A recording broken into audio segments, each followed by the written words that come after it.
tell me this. For us New Yorkers, a lot of us were surprised going back to 2016 when we're seeing the election results come in. All the predictions across the board for Ohio was that Hillary Clinton was going to win either at 10 points or 10 plus points. And then Ohio was one of the first states called, and Trump won by 8 points. What happened? I don't entirely know.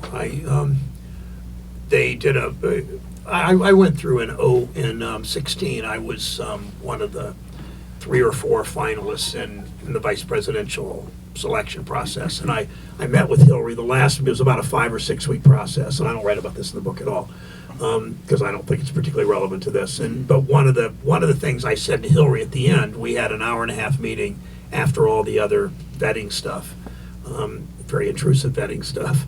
And one of the things that I said to Hillary, I said, what's pretty amazing is when you were First Lady, then Senator from this state, then Secretary of State, that you had about a 60% favorable rating with the public. If you remember, she was always much more positive than negative. Her reputation, she had much more positive than negative ratings from the public.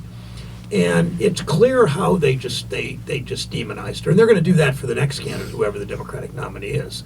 But I didn't understand the level of demonization that they had done. I thought that it was going to be close in Ohio. I thought Hillary would win by a point or two. Connie saw it a little more realistically than I did. None of us expected. Well, no, I think. Well, Connie saw more realistically. She's smarter than I am. That would be that answer. Okay, she's your better half. Well, she's your better half. But do you think it's just because Connie lives every day in Ohio? I mean, nobody expected Trump to win Ohio by that amount, and almost nobody expected Trump to win the other 3 states. But besides demonizing, what do you think? Well, I think think it was? Trump brought to them.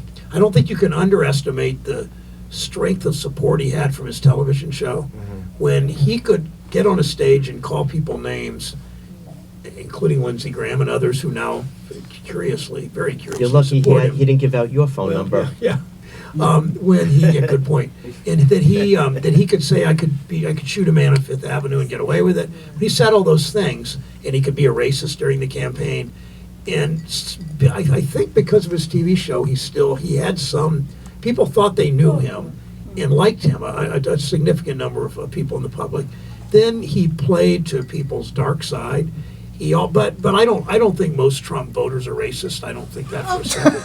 I think that I don't think his voters are. Okay, we can disagree. Don't get started on that.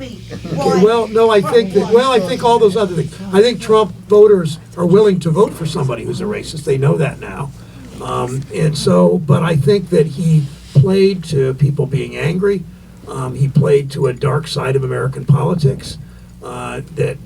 There has always been an anti-immigrant feeling in this country. There was a party called the Know Nothing Party in the 1840s, and they were founded as an anti-immigrant party. And the immigrants they were aiming at, they thought the immigrants had a weird religion, they had a weird language, they were German Catholics in those days. And so there's always been an anti-immigrant strain in our society. Trump played to all of that. He certainly played to race.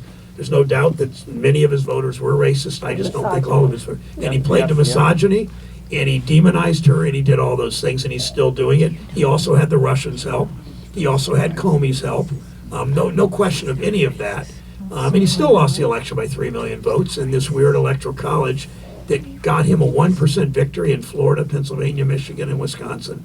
Cost us the election, and and if we don't beat him in 2020, we're going to be an unrecognizable country.